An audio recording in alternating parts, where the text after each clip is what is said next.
तो देखिए स्टूडेंट, हम लोग का जैक बोर्ड का मॉडल क्वेश्चन पेपर आ गया है किसका, केमिस्ट्री का, जिसमें हम आप लोगों को इसमें 1 से लेकर के 25 नंबर तक जो क्वेश्चन है ऑब्जेक्टिव वो सारा पिछले वीडियो में ही, पिछले लेक्चर में ही करा दिए थे। अब आज हम लोगों का 26 नंबर से स्टार्ट होगा और 26 नंबर से हम लोगों का क्या है, अति लघु उत्तरीय प्रश्न है ना, यानी कि शॉर्ट आंसर टाइप का क्वेश्चन इसमें दिया हुआ है, जिसमें टोटल 8 क्वेश्चन होगा, 26 से लेकर के 34 तक है। देखिए 26 से लेकर के 34 तक है, लेकिन इसमें हम लोगों को बनाना केवल कितना, 7 ही क्वेश्चन का आंसर लिखना है। देखिए किन्हीं 7 प्रश्नों के उत्तर दे, यानी कि आंसर इन्हें 7 क्वेश्चन। लेकिन स्टूडेंट इसमें जितना भी 8 क्वेश्चन दिया हुआ ना वो 8 हम आपको बता देंगे, लेकिन एग्जाम हॉल में आपको केवल 7 ही बनाना है। ठीक, तो चलिए स्टूडेंट देखिए आज का जो इसमें पहला क्वेश्चन लिखा है वो क्या लिखा है कि give an example of negative deviation from Raoult's law, है ना, यानी कि राउल्ट के नियम के ऋणात्मक विचलन का एक उदाहरण दें। यानी कि स्टूडेंट आपको निगेटिव डेविएशन का एक एग्जाम्पल पूछा है, तो निगेटिव डेविएशन का तो हम आपको बहुत सारा एग्जाम्पल बताएं, इसमें से एक ही पूछा है, तो हम आपको कम से कम 2 बता देते हैं, बाकी बात 2 आपको कमेंट करके बताना है, क्योंकि हम आपको टोटल 4 इसमें एग्जाम्पल दिए थे जब हम आपको क्लास में पढ़ा रहे थे। तो पहला जो इसका आंसर होगा स्टूडेंट वो क्या होगा, एसीटोन एंड क्लोरोफॉर्म। ठीक है, एसीटोन और क्लोरोफॉर्म जो होता है ये निगेटिव डेविएशन का क्या होता है, एग्जाम्पल होता है, acetone and chloroform, acetone and chloroform. और दूसरा स्टूडेंट एक है और एनिलीन और साथ ही साथ फिनॉल, एनिलीन और फिनॉल भी होता है, ये क्या होता है आपका, तो निगेटिव डेविएशन ही दिखाता है। तो सेकंड एग्जांपल इसका हो गया aniline and phenol, second example क्या हो जाएगा, एनिलीन एंड फिनॉल। बाकी बात स्टूडेंट 2 आपको कमेंट करके बताना जो हम आपको लिखाए थे। ठीक है, aniline and phenol, aniline and phenol. लेकिन आपको एग्जाम में कोई एक ही लिखना है, क्योंकि देखिए यहाँ पे लिख दिया है कि राउल्ट के नियम के ऋणात्मक विचलन का एक उदाहरण देता, आपको एक ही लिखना है। चलिए अब आगे हम लोग बढ़ते, देखिए 27 नंबर क्वेश्चन क्या लिखा है कि प्रतिरोध और विशिष्ट चालकता में संबंध दर्शाएं, यानी कि express relation between resistance, resistance means R हो गया, और साथ ही साथ बोला स्पेसिफिक कंडक्टिविटी यानी कि के, यानी कि विशिष्ट चालकता, स्पेसिफिक कंडक्टिविटी, और साथ ही साथ जो ये आपका रेजिस्टेंस है यानी कि प्रतिरोध, इस दोनों के बीच में हम लोग को संबंध बताना है। तो आर इक्वल टू एक फॉर्मूला था, क्या था, 1/k इंटू L/A, तो बस इसी फॉर्मूला को लिखना था, है ना, यही वाला फॉर्मूला है, R equal to 1/k into L/A। Next question क्या है कि write the IUPAC name of the compound, यानी कि दिए गए यौगिक का यूपेग नेम लिखें। ये हम लोगों को एक कंपाउंड दे दिया है, इसका हम लोगों को बोला है नाम लिखने के लिए, यूपेग नेम। तो इसका यूपेग नेम लिखने के लिए सबसे पहले इसका हम लोगों को बनाना पड़ेगा स्ट्रक्चर। तो चलिए स्ट्रक्चर बनाते हैं।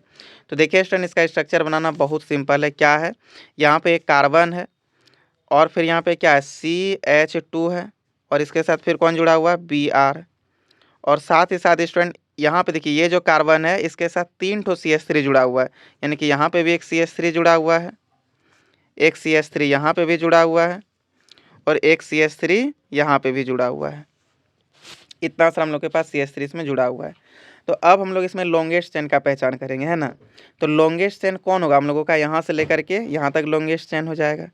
तो पहला कार्बन ये हो गया, दूसरा ये, तीसरा, लेकिन 3 कार्बन का हम लोगों के पास यहाँ क्या हुआ है, पेरेंट चेन बना है। Longest chain means parent chain हम लोग का कितना कार्बन का बना है, तो 3 कार्बन का हम लोगों का पेरेंट चेन बन गया है। काउंटिंग किधर से होगा स्टूडेंट, तो काउंटिंग हम लोग इधर से ही करेंगे, इस साइड से। ऐसा इसलिए क्योंकि आप यहाँ देख पा रहे होंगे 1 नंबर कार्बन के साथ हम लोगों का एक यहाँ पे सबस्टिट्यूएंट, और यहाँ पे यदि इधर से आप काउंटिंग करते हो तो दूसरा नंबर कार्बन के साथ सबस्टिट्यूएंट है, इसलिए काउंटिंग हम लोग किधर से करेंगे, तो इस साइड से करेंगे। तो चलिए इधर से काउंटिंग करते हैं और फिर इसका हम लोग नाम लिखते हैं। देखिए स्टूडेंट, देखिए स्टूडेंट ये हो गया 1 नंबर कार्बन, ये हो गया दूसरा नंबर, और ये क्या हो गया, तीसरा नंबर। तो इसका यदि हम लोग नाम लिखे तो 1 नंबर में ही कौन है, ब्रोमीन है। चलिए स्टूडेंट अब हम लोग इसका नाम लिखते हैं। तो देखिए 1 नंबर कार्बन में, 1 नंबर कार्बन यहाँ पे ब्रोमीन लटका हुआ, क्या लिखेंगे, 1 ब्रोमो, 1 ब्रोमो। फिर 2 नंबर कार्बन, देखिए 2 नंबर कार्बन में 2-2 ठो हम लोग का पास मिथाइल लटका हुआ, क्या लिखेंगे, 2 डाई मिथाइल, 2 डाई मिथाइल। उसके बाद देखिए पेरेंट चेन हम लोग का 3 कार्बन का है ना, तो 3 कार्बन के लिए क्या होता है, प्रोप होता है, तो आपको यहीं पे लिखना है इस जगह पे, लेकिन मेरे पास इधर स्पेस नहीं हो पाएगा, जिसकी वजह से हम यहाँ नीचे लिख रहे हैं। ठीक है, आप कॉपी में एक ही लाइन में लिखिएगा। तो 3 कार्बन के लिए क्या होता है, प्रोप होता है, प्रोप। और साथ ही साथ स्टूडेंट देखिए हर जगह सिंगल बॉन्ड है, तो सिंगल बॉन्ड के लिए क्या लिखते हैं, एन। तो इसका नाम क्या हो गया, 1 ब्रोमो 2,2 डाइमिथाइल प्रोपेन। चलिए स्टूडेंट, अब हम लोग नेक्स्ट क्वेश्चन की ओर बढ़ते हैं। नेक्स्ट क्वेश्चन लिखा है कि एक ऐसा एल्डिहाइड का नाम आपको बताना है ना। देखिए नेक्स्ट क्वेश्चन क्या लिखा है कि name the aldehyde which does not give Fehling solution test, यानी कि एक ऐसा एल्डिहाइड का नाम बताइए जो फेलिंग सॉल्यूशन टेस्ट नहीं देता है। और जब आपको फेलिंग टेस्ट बता रहे थे उस वक्त बताए भी थे कि बेंजल्डिहाइड जो होता है वो फेलिंग टेस्ट नहीं देता है ना, बेंजल्डिहाइड में फेलिंग टेस्ट नहीं होता है। तो इसका राइट आंसर क्या हो जाएगा, बेंजल्डिहाइड। और बेंजल्डिहाइड का क्या होता है फॉर्मूला, तो बेंजीन बेंजीन बेंजीन पे क्या हो जाएगा स्टूडेंट, बेंजल्डिहाइड है तो बेंजीन पे एल्डिहाइड ग्रुप आएगा, यानी कि CHO, ये हो गया आपका बेंजल्डिहाइड। तो इसका राइट आंसर क्या हो जाएगा, बेंजल्डिहाइड। बेंजल्डिहाइड जो होता है वो हम लोग का फेलिंग सॉल्यूशन नहीं देता है ना, बेंजल्डिहाइड हम लोग का फेलिंग टेस्ट नहीं देता है। तो इसका राइट आंसर हो जाएगा बेंजल्डिहाइड। चलिए अब नेक्स्ट क्वेश्चन की ओर बढ़ते हैं। नेक्स्ट क्वेश्चन लिखा है कि the reagent to convert nitrile to primary amine, यानी कि नाइट्राइल को प्राथमिक एमीन में बदलने के लिए कौन सा अभिकर्मक का यूज होगा, वही पूछ रहा है। ठीक, तो नाइट्राइल का पहले होता क्या, RCN, यही ना नाइट्राइल है। इस नाइट्राइल को स्टूडेंट किस में हम लोग को बदलना है, तो इस नाइट्राइल को बदलने बोला प्राइमरी एमीन में, प्राइमरी एमीन। और प्राइमरी एमीन जो होता है वो क्या होता है बताइए, तो RCH2NH2, RCH2NH2। तो ये प्रोडक्ट को देख करके ही लग रहा है कि RCN में ये चीज़ क्या चीज़ ला सकता है, इसको बताइए। तो हम आपको एक रिएजेंट बताए थे जो था LiAlH4, याद कीजिए तो LiAlH4। इस रिएजेंट का काम क्या था, हाइड्रोजन देना। अब इससे जितना हाइड्रोजन चाहिएगा उतना हाइड्रोजन ये आपको LiLH4 दे सकता है। एक बार में ये 4-4 हाइड्रोजन देता है स्टूडेंट, जिसमें से ये 2 हाइड्रोजन तो सबसे पहले डालेगा किसमें, इस हाइड्रोजन को ये 2, इस नाइट्रोजन को ये 2 हाइड्रोजन दे देगा। अब नाइट्रोजन यहाँ से ट्रिपल बॉन्ड बनाया है, तो जैसे ये तो इसको 2 हाइड्रोजन दिया तो ये दोनों बॉन्ड टूट जाएगा, तो कार्बन का 2 बॉन्ड खाली हो जाएगा, लेकिन यहाँ पे अभी भी 2 हाइड्रोजन ये दे सकता है। और ये दोनों हाइड्रोजन अब फिर से ये किसको दे देगा, इस कार्बन को दे देगा।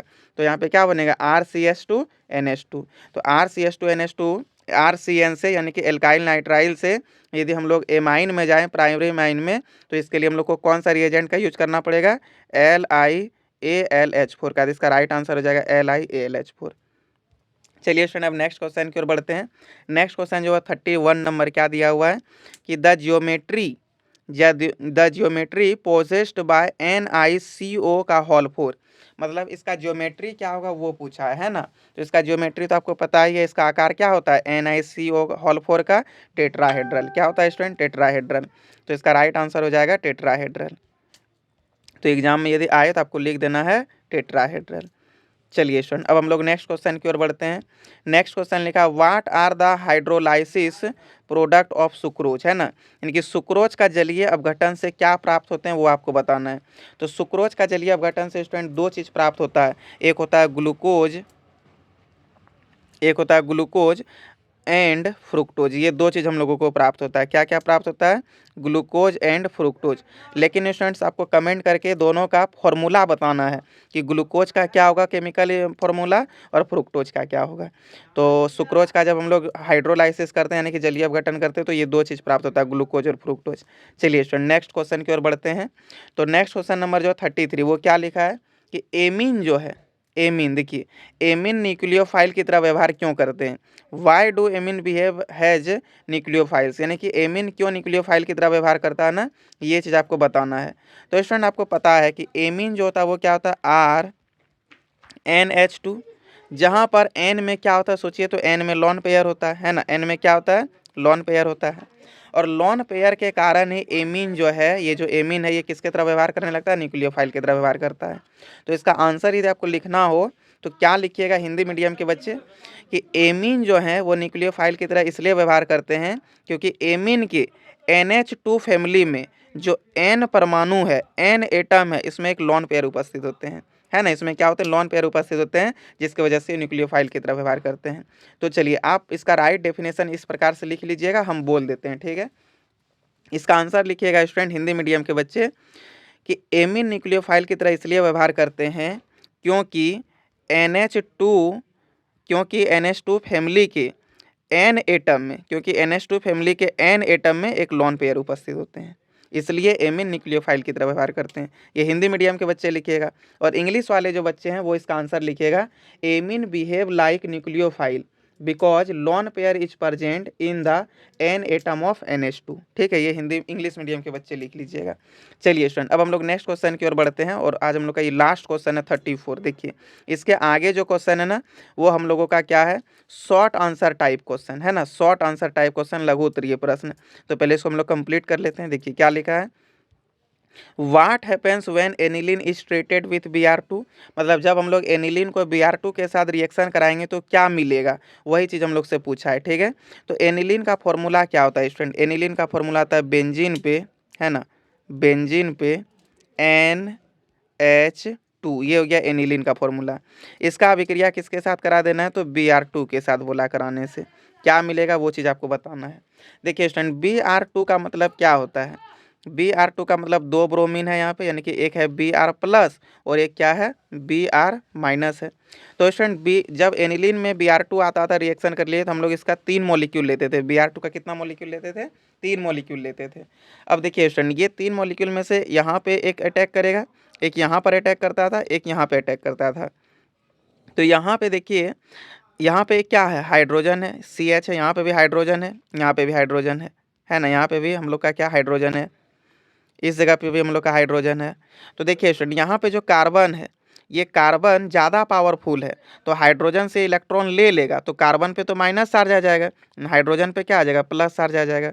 सेम केसेस यहाँ पे भी, यहाँ का जो कार्बन है वो हाइड्रोजन से ज़्यादा पावरफुल होता है, तो कार्बन पे कैसा चार्ज हो जाएगा, माइनस, क्योंकि इसका इलेक्ट्रॉन को खींच लेगा, और हाइड्रोजन पे प्लस। सेम कहानी यहाँ भी, इसमें हाइड्रोजन में क्या हो जाएगा, माइनस, और कार्बन पे क्या आ जाएगा, प्लस आ जाएगा। अब देखिए स्टूडेंट, ये H प्लस और यहाँ पे Br माइनस, ये दोनों रिएक्शन कर लेगा। यहाँ का भी H प्लस और ये Br माइनस, यहाँ तीन ठो है Br माइनस, यहाँ का भी H प्लस, ये Br माइनस अभिक्रिया कर लेगा और क्या बना लेगा, 3HBr। क्या बना लेगा, 3HBr। और साथ ही साथ स्टूडेंट देखिए, अब यहाँ पे जो हम लोग का Br प्लस है वो इस कार्बन के माइनस पे आके अटैक करेगा। यहाँ पे तीन ठो Br प्लस है, देखो यहाँ पे भी आके अटैक करेगा, एक तो यहाँ पे भी आके अटैक करेगा। तो क्या बन जाएगा अब हम लोग का, देखिए तो एनिलीन, है ना, एनिलीन यानी कि NH2, और साथ ही साथ यहाँ पे भी एक Br आ जाएगा,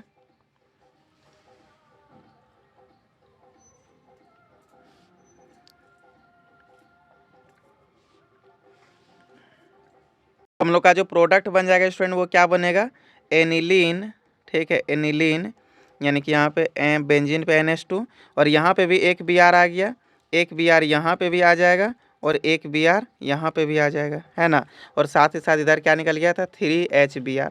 तो इसको आप लोग नोट कर लीजिएगा कि ये रिएक्शन करने पर ये चीज़ बनाएगा। देखिए स्टूडेंट, ये आज हम लोग का लास्ट क्वेश्चन था। अब इसके आगे जो है, इसके आगे हम लोग का क्या है, शॉर्ट आंसर टाइप क्वेश्चन। तो इसको हम लोग इस लेक्चर में नहीं करेंगे, ठीक है, इसको हम लोग नेक्स्ट लेक्चर में देखेंगे, इसमें जितना भी क्वेश्चन है।